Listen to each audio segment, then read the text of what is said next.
پہلے پہل جب سوجل سے ملاقات ہوئی تو میں بہت حیران تھی کہ وہ اتنا کم کیوں بولتی ہے، دھیمے دھیمے لہجے میں بات کرتی، اتنی خاموش دل لڑکی میں نے کبھی نہ دیکھی تھی۔ اس کی خاموشی کے سبب انہوں نے اس کو مغرور سمجھ لیا اور وہ بھری کلاس میں تنہا رہ گئی، لیکن میں نے اس کی ہم نشست بننا پسند کیا اور اس کی خاموش دل سے سمجھوتا کر لیا۔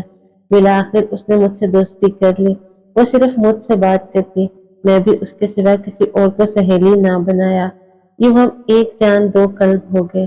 رفتہ رفتہ مجھے علم ہو گیا کہ وہ خاموش دل اور آدم بیزار بالکل نہیں ہے۔ اس کے ماحول نے اسے ایسا رویہ اپنانے پر مجبور کر دیا ہے۔ سوجل دراصل ایک ذمہ دار گھرانے سے تعلق رکھتی تھی، ایک ایسا روایتی خاندان جہاں لڑکیوں کا زیادہ بات کرنا معیوب سمجھا جاتا ہے۔ اسے بچپن سے ہی کم بولنے کی ہدایت کی گئی تھی۔ اس کی ماں بھی کم گو مدم لہجے میں بات کرنے والی سہمی سہمی سی عورت تھی۔ حالانکہ وہ ایک پیار کرنے والی ماں اور بہت اچھی سوچ رکھنے والی خاتون تھی، لیکن سوجل کا باپ ایک روایتی قسم کا جاگیردار تھا۔ بھائی بھی باپ کے نقش قدم پر چلتے تھے۔ ان کے ہاں دولت کی تو فراوانی تھی، لیکن عورت کی پیدائش کو جرم جانا جاتا تھا، تبھی اس پر کئی طرح کی پابندیاں عائد کی جاتی۔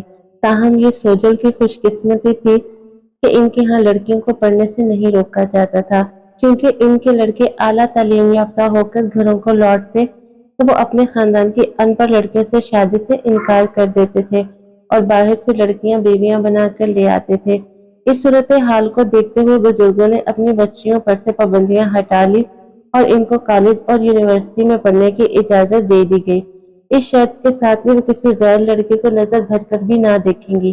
وہ مجھ سے کہتی، فلزا تم نہیں جانتی کہ ہمارا ماحول کیسا ہے، ایک بات کو بار بار سمجھایا جاتا ہے، ایسی باتوں سے ہماری شخصیت رفتہ رفتہ مسخ ہو کر رہ جاتی ہے۔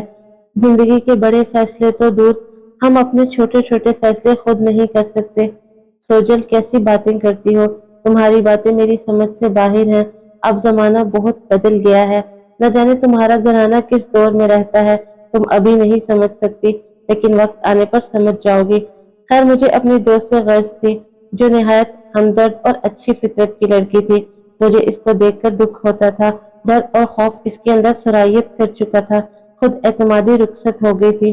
اس کی بڑی بڑی ہرنی جیسی آنکھیں اکثر خالی خالی اور ویران نظر آتی تھی۔ اس کی باتیں کبھی کبھی میرے لیے بہت پریشانی کا باعث بنتی تھی۔ میں کہتی چلو اتنی خوش قسمت ہو کہ تم گاؤں سے کالج پہنچ جاتی ہو، وہ کہتی بیرون ملک تعلیم دلوانا ہمارے بھائیوں کا نصیب، اور ہم کالج تک بھی نہ پڑھیں تو تہذیب یافتہ کیسے کہلائیں گی۔ جب میں نے کالج میں داخلہ لیا مجھے بھائی نے کہا تھا، کان کھول کر سن لو، تمہاری آنکھیں صرف کتابیں دیکھنے کے لیے تمہارے ساتھ جا رہی ہیں، کان صرف لیکچر سننے کے لیے اور ہاتھ پاؤں پڑھائی کے کاموں میں استعمال ہونے کے لیے۔ اگر ان کا ذرا بھی غلط استعمال ہوا تو آنکھیں نکالی جا سکتی ہیں، کان بند کیے جا سکتے ہیں اور ہاتھ پاؤں توڑے بھی جا سکتے ہیں۔ انہی باتوں کے پیش نظر وہ کلاس فیلو سے بھی بہت کم بات کرتی تھی۔ ہمارے ساتھ بہت اچھے گھرانوں کے طلباء پڑھتے تھے، وہ سوجل سے بات کرنے کے خواہش مند تھے، مگر وہ کسی کی جانب دیکھتی تک نہ تھی، جیسے کوئی نگران ہر وقت اس پر مقرر رہتا ہو۔ اس کے ساتھ آنے والا ڈرائیور اور گارڈ بھی سارے دن کالج سے باہر بیٹھا رہتا تھا۔ وہ ایک ایسی قید میں تھی جس کی کوئی سلاخیں نہ تھی، مگر اس کی شخصیت روز ہی ٹوٹتی اور روز ہی بکھرتی رہتی۔ مجھے کبھی کبھی بہت زیادہ دکھ ہوتا تھا۔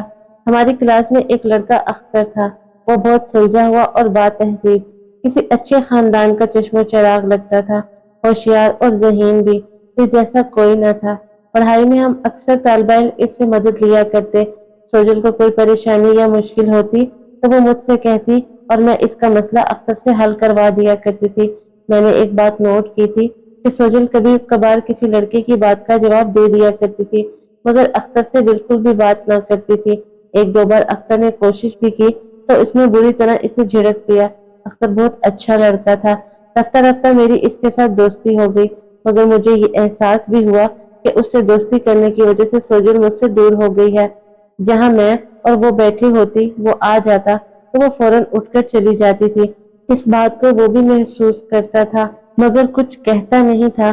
ایک دن تو سوجل نے حد کر دی، اختر کلاس میں آیا، وہاں دو تین طالبہ علم اور بھی موجود تھے، وہ ہماری طرف آ گیا، میں نے سلام کیا، اس نے جواب دیا اور کہا کہ آپ کی سہیلی سلام کا جواب دینے سے ناآشنا ہے، کیا اس کو سلام و جواب کی فضیلت کسی نے نہیں بتائی؟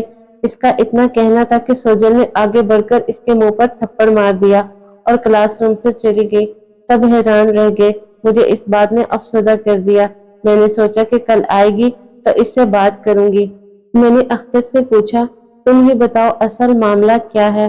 آخر سوجل کا غیر معمولی رد عمل تمہارے ساتھ کیوں ہے؟ وہ چپ رہا تھا۔ دل جوئی کی خاطر میں بولی، دراصل تم کو پتہ نہیں کہ یہ کس گھرانے سے تعلق رکھتی ہے، اس کا بھی قصور نہیں۔ ہر انسان اپنے ساتھ اپنے خاندانی پس منظر لے کر آتا ہے، کوئی دوسرا نہ سمجھے تو ایسی باتیں وقوع پذیر ہو جاتی ہیں۔ تب وہ گویا ہوا، فلزا آپ کی اطلاع کے لیے عرض ہے کہ میں تم سے بھی زیادہ اس کی فیملی کو جانتا ہوں، کیونکہ وہ میری کزن ہے۔ حیرت سے میرا منہ کھلا کا کھلا رہ گیا، تاہم اس نے مسئلہ نہ بتایا اور چلا گیا۔ آج کیسا دن تھا؟ میں گھر آ گئی، مگر ابھی تک ذہن میں آج کے دن کا یہ واقعہ مکڑیوں کی طرح رینگ رہا تھا۔ کبھی مجھے اختر کا خیال آتا اور کبھی سوجل کا۔ میں سوچتی رہی کہ آخر سوجل نے مجھے کیوں نہیں بتایا کہ اختر سے اس کی رشتہ داری ہے۔ تمام باتوں نے میرے ذہن کو الجھا کر رکھ دیا۔ تمام رات پریشان رہی۔ اگلے دن تو میری الجھن میں اور بھی اضافہ ہو گیا کہ دونوں ہی کالج نہیں آئے تھے۔ گھر آ کر سوجل کا نمبر ملایا۔ میں نے کہا، سوجل تمہارے نام کا مطلب تو اجالا ہے، پھر کیوں تم نے میرے دل میں اندھیرا بھر دیا؟ اس کی آواز بھاری بھاری لگ رہی تھی، جیسے تمام رات روتی رہی ہو۔ کہنے لگی، اگر تم نے اختر کے بارے میں کوئی بات کرنی ہے تو کوئی اور بات نہیں ہو سکتی، لیکن وہ تو کہتا ہے کہ تم اس کی کزن ہو۔ یہ سن کر وہ ایک لمحے کو سکتے میں آ گئی۔ فون میں اس کی سانسوں کے علاوہ کوئی اور آواز سنائی نہ دے رہی تھی۔ مجھے بتاؤ گی نہیں تو یقیناً تمہارے دل کا بوجھ تم کو گرا دے گا۔ مجھ کو دوست سمجھتی ہو تو بتا دو پلیز۔ میں نے منت کی۔ اچھا، میں ڈرائیور کو بھیجتی ہوں، تم آ جاؤ۔ تھوڑی دیر بعد ہی اس کا ڈرائیور مجھے لینے آ گیا۔ میں امی کو بتا کر اس کے گھر چلی گئی۔ وہ مجھ سے گلے ملتے ہی رو پڑی۔ کافی چپ کرانے کی کوشش کی، مگر اس کے آنسو ہی نہ تھمتے تھے۔ پتہ نہیں اس نے کتنی مدت سے جذبات کے منہ زور پانیوں کو روکا ہوا تھا۔ میں نے کہا، سوجل تم نے آج تک مجھے نہ بتایا کہ اختر تمہارا کزن ہے۔ یہ بات تو میں در و دیوار سے بھی چھپانا چاہتی ہوں۔ یہ تب کی بات ہے جب میں پیدا بھی نہیں ہوئی تھی کہ میرا رشتہ اس سے طے کر دیا گیا تھا۔ وہ میری خالہ کا بیٹا ہے اور اس کا باپ میرے والد کا چچا زاد ہے۔ امی بڑی اور خالہ چھوٹی تھی۔ میرا کوئی ماموں نہیں ہے۔ نانا کی جائیداد کی وارث دونوں بیٹیاں تھیں۔ ابو اور خالو کا آپس میں بہت اچھا تعلق تھا اور زمین بھی مشترکہ تھی۔ محبت تقسیم ہوئی اور نہ زمین، ورنہ ہمارا مختصر خاندان تتر بتر ہو کر بکھر جاتا۔ ابو نانا کے بڑے داماد تھے، جبکہ خالہ کی منگنی ہوئی تھی، اس لیے میرے والد کی بات اس کے گھر میں حتمی فیصلے کی حیثیت رکھتی تھی۔ ایک دن ابو گھر آئے تو بہت غصے میں تھے۔ انہوں نے بتایا کہ چھوٹی خالہ کا منگیتر کچھ ٹھیک تیور کا نہیں رکھتا، وہ زمین بیچ کر فیکٹری لگانا چاہتا ہے۔ والدہ بولی، اپنے حصے کی زمین بیچ رہا ہے تو بیچنے دو، ہم روکیں گے تو والد صاحب کہیں گے کہ زمین ان کی ہے۔ بے شک انہی کی ہے، وہ ابھی حیات ہیں اور زمین کے مالک بھی، لیکن مقبول ابھی ان کا داماد نہیں بنا۔ ابھی سے اسے ہونے والی بیوی کے حصے کی زمین بیچنے کی کیا لگی ہوئی ہے؟ میں اپنی زندگی میں تو یہ ہونے نہیں دوں گا، اور نہ ہی اب تمہاری بہن کی شادی اس کے ساتھ ہونے دوں گا۔ یہ کیوں بھول رہے ہیں کہ آپ کا چچا زاد بھی ہے؟ آپ اس معاملے کے بیچ میں مت پڑیے، میں والد صاحب سے بات کرتی ہوں۔ والدہ نے اپنے والد سے بات کی تو نانا بولے، بیٹی یہ زمین آج بھی ان کی ہے، کل بھی۔ میں کچھ دنوں کا مہمان ہوں، آج کل میں چھوٹی لڑکی کی شادی کر رہا ہوں، اس کے بعد وہ جانے ان کا کام۔ والد کو نانا ابو کا یہ جواب سخت ناگوار گزرا تو انہوں نے اپنے چچا زاد کو منع کیا۔ اس نے کہا کہ آپ کی زمین تو نہیں بیچ رہا۔ بات بڑھتے بڑھتے جھگڑے کی شکل اختیار کر گئی۔ انہوں نے اپنی زمین کے ساتھ کچھ زمین نانا کی بھی بیچ دی تو ابو نے ان سے تعلق ختم کر دیا اور نانا سے بھی کہہ دیا کہ اگر آپ نے مقبول سے بیٹی بیاہی تو اپنی بڑی بیٹی کو اپنے گھر لے جانا، میں اس کو طلاق دے دوں گا۔ نانا کے لیے ضعیفی میں یہ معاملہ ایک امتحان سے کم نہ تھا۔ اب صرف ایک ہی راستہ تھا کہ بڑے داماد کو راضی کرنے کے لیے چھوٹے یعنی مقبول کی منت کرے کہ وہ جا کر ان کے بڑے داماد کی منت سماجت کر کے منا لے، تاکہ بڑی لڑکی کا گھر بسا رہے اور وہ چھوٹی کو بھی بیاہ کر اس کے گھر کا کر دے۔ نانا کے ساتھ یہ سب اس وجہ سے ہو رہا تھا کہ زمین اور جائیداد تھی مگر بیٹا نہ تھا۔ اگر کوئی بیٹا ہوتا تو وہ خود اس معاملے کو سمجھ لیتا، نانا کی عمر اس وقت 70 سال تھی، وہ بھلا کیوں کر جوان خون کا مقابلہ کر سکتے تھے۔ بچپن کی منگنی تھی، کبھی خالہ بھی خوف سے مری جاتی تھی کہ کہیں مقبول سے ان کی شادی کا معاملہ کھٹائی میں نہ پڑ جائے۔ ادھر مقبول بھی اپنی منگیتر کو نہ کھونا چاہتے تھے۔ سارا فساد زمین کا تھا جو میرے والد کا پھیلایا ہوا تھا۔ وہ زمین کی فروخت سے نالاں تھے۔ جب بھی گھر میں چھوٹی خالہ کی شادی کا تذکرہ چلتا، وہ آپے سے باہر ہو جاتے اور شور مچا دیتے۔ دراصل وہ اس گھر میں اپنے بڑے ہونے کا فائدہ اٹھا رہے تھے۔ وہ جانتے تھے کہ بچپن کی منگنی کے سبب خالہ اور مقبول ایک دوسرے کو چاہتے ہیں۔ وہ یہ شادی نہ ہونے دے کر اپنے چچا زاد کو زمین فروخت کرنے کی سزا دینا چاہتے تھے۔ مجبور ہو کر مقبول میرے والد کے پاس آئے، اپنی پگڑی ان کے پیروں میں ڈال دی اور کہا کہ زمین فروخت کر چکا ہوں۔ آپ راضی نہیں ہیں تو زیادہ رقم خریدار کو دے کر زمین واپس لیے لیتا ہوں۔ خریدنے والا بھی ہمارا رشتہ دار ہے، ضرور ہماری مجبوری پر مان جائے گا، بشرطیہ آپ ناراضگی ختم کر دیں۔ غرض خریدار کو زیادہ رقم دے کر زمین واپس لے لی گئی، مگر والد صاحب دل سے راضی پھر بھی نہ ہوئے۔ بہرحال چھوٹی خالہ کی شادی مقبول چچا سے ہو گئی۔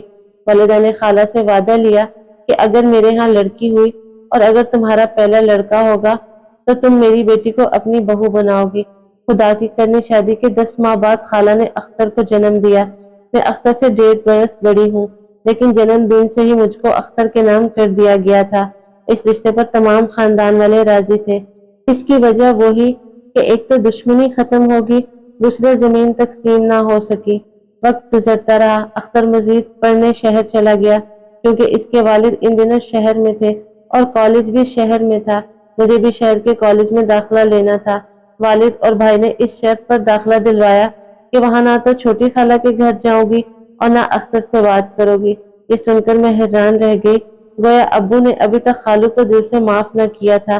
انہوں نے خالہ سے شادی کے بعد بیوی کی زمین بیچی تو ابو کی دشمنی پھر سے عود آئی۔ اب ان کے لیے دل صاف کر لینا امر محال ہوا اور مجھے بھی ان کی نیت کا پتہ چل گیا۔ میں نے وعدہ کر لیا۔ دل میں اختر کے لیے نرم گوشہ تو بچپن سے تھا، مگر تعلیم کی خاطر وعدے کا پاس بھی تھا، لہٰذا میں نے کالج میں محتاط رویہ اپنا لیا، حالانکہ دل سے ایسا نہ چاہتی تھی۔ اختر نہیں جانتا کہ میں کس کے لیے اس کے ساتھ بات نہیں کرتی اور محتاط رہتی ہوں، اس پر ظاہر بھی نہ کر سکتی تھی۔ خود سے اسے دور رکھنے کی خاطر اس کے سوا چارہ نہ تھا کہ بے رخی سے پیش آؤں تاکہ وہ میری طرف سے مایوس ہو جائے، حالانکہ اپنے رویے پر جس قدر میں دکھی تھی، کوئی اور کیا ہو سکتا تھا۔ میں اس سے بات کرنا چاہتی تھی، بتانا چاہتی تھی، مگر خوف تھا کہ مجھے کالج سے نہ ہٹا لیا جائے اور پڑھائی کا سلسلہ منقطع نہ ہو جائے اور میں اس کو دیکھنے سے بھی رہ جاؤں۔ اختر نے میرا جینا مشکل کر دیا ہے، نہ اس سے دور جا سکتی ہوں اور نہ اس سے بات کر سکتی ہوں۔ تم ہی بتاؤ میں کیا کروں۔ واقعی میری سہیلی بہت دکھی تھی، ہم دونوں ہی نہیں جانتی تھی کہ اس کی کہانی کا انجام کیا ہوگا۔ میں نے بھی اختر کی آنکھوں میں سوجل کے لیے پیار کی قندیلیں جلتی دیکھی تھی، مگر گھر والوں کے خوف سے وہ بیچاری مجبور تھی۔ اگر اس کے ساتھ ہتک امیزہ رویہ نہ رکھتی تو وہ ضرور اس سے بات کرنے کی کوشش کرتا، اور یہ بات جب سوجل کے گھر تک پہنچتی تو اس کے لیے بہت خطرناک ثابت ہوتی۔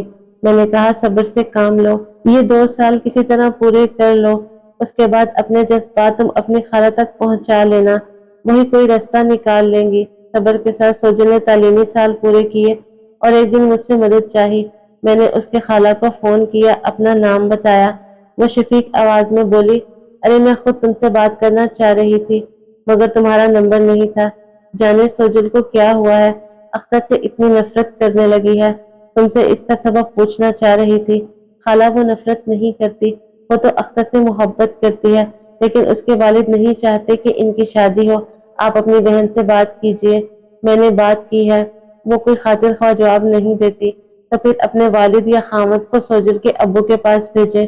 انہوں نے ایسا ہی کیا اور وہ ان کے شوہر کے انکل کے پاس اختر کے لیے سوجل کا ہاتھ مانگنے گئے تو انہوں نے نہ صرف انکار کیا بلکہ ان کو بے عزت کر کے گھر سے نکال دیا۔ اب کیا رہ گیا تھا؟ سوجل اور اختر نے کہا کہ ہم اکٹھے خودکشی کر لیتے ہیں۔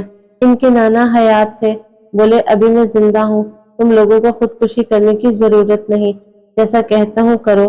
خالو مقبول کو بھی اپنی بے عزتی پر غصہ تھا، انہوں نے چپکے سے بڑی خالہ سے رابطہ کر کے ان کو اکسایا کہ بیٹی کا ساتھ دو، میں سوجل اور اختر کی شادی کرا دیتا ہوں۔